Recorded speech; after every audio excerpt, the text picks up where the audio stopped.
100 days of customer psychology day 3. ഒരു purchase നടക്കണ മുന്നേ ഒരുപാട് പ്രോസസ്സുകൾ നടക്കുന്നുണ്ട്. നമ്മൾ അവരെ മുമ്പിൽ റീച്ച് ആവേണ്ടതുണ്ട്, നമ്മളെ അവരുടെ മുന്നിൽ പ്രസന്റ് ചെയ്യേണ്ടതുണ്ട്, അവർക്ക് നമ്മളുടെ ഒരു കണക്ഷൻ ഫീൽ ചെയ്യേണ്ടതുണ്ട്, അവരെ നമ്മൾ ട്രസ്റ്റ് ചെയ്യേണ്ടതുണ്ട്.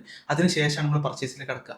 എന്നാൽ ഇതേ സമയം നമ്മളൊരു ഇഷ്യൂ നമ്മളുടെ ഒരു കൂട്ടുകാരനോട് പറയുന്ന സമയത്ത് ആൾ പറയണ ആ ഒരു ആവശ്യത്തിനാണെങ്കിൽ ഇന്ന സ്ഥലത്തേക്ക് പോയിക്കോ എന്ന് പറഞ്ഞിട്ട് നമ്മുടെ ബിസിനസ്സിനെ ആരെങ്കിലും അവരുടെ കൂട്ടുകാർ സജസ്റ്റ് ചെയ്യണമെങ്കിൽ ഈ ഒരു സ്റ്റെപ്സുകളൊന്നും ഇല്ലാതെ തന്നെ നമ്മൾ ട്രസ്റ്റ് ചെയ്തുകൊണ്ട് ആ പർച്ചേസ് എന്നുള്ള പ്രോസസ്സിലേക്ക് ഡയറക്റ്റ്ലി എത്തുന്നതായിട്ട് കാണാൻ പറ്റും.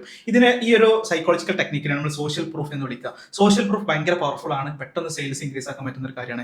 നമ്മൾ ഓൾറെഡി കസ്റ്റമേഴ്സ് ആയിട്ടുള്ള, നമ്മളെ ബിലീവ് ചെയ്തിട്ടുള്ള, ട്രസ്റ്റ് ചെയ്തിട്ടുള്ള കസ്റ്റമേഴ്സ് എന്ത് പറയണേ, ഐ ബിലീവ് ഇൻ യു എന്നുള്ളത് പല രൂപത്തിൽ നമ്മളുമായിട്ട് ഷെയർ ചെയ്യണം, റിവ്യൂസ് ആയിട്ടും വീഡിയോസ് ആയിട്ടും ഗൂഗിൾ റിവ്യൂ ആയിട്ടും ഒക്കെ. അപ്പൊ ഇതിനെ നമ്മൾ മാക്സിമം പ്രൊമോട്ട് ചെയ്തിട്ട് ഒരുപാട് പേരിലേക്ക് ആംപ്ലിഫൈ ചെയ്ത് എത്തിച്ചു കഴിഞ്ഞാൽ ഒരുപാട് പേര് ഇതൊക്കെ കണ്ട് ഇൻഫ്ലുവൻസ് ആയ ഒരുപാട് പേര് we trust you, what's your price എന്നുള്ള ലെവലിൽ നമ്മുടെ ബിസിനസ്സിലേക്ക് പർച്ചേസിലേക്ക് ഡയറക്റ്റ്ലി എത്തുന്നതായിട്ട് കാണാൻ പറ്റും. അതുകൊണ്ട് തന്നെ ഇങ്ങനത്തെ ഓരോ ഹാപ്പി കസ്റ്റമേഴ്സിനെ കൊണ്ടും നമ്മൾ ടെസ്റ്റിമോണിയൽ കളക്ട് ചെയ്തിട്ട് ഓരോ ചാൻസും മിസ്സാക്കാതെ ഓരോന്നും നമ്മൾ എന്ത് ചെയ്യണം, ഷോക്കേസ് ചെയ്യുക എന്നുള്ളത് വളരെ മസ്റ്റ് ആണ്. അപ്പൊ നമുക്ക് കസ്റ്റമർ സൈക്കോളജി ഡേ 4 നമുക്ക് വീണ്ടും കാണാം.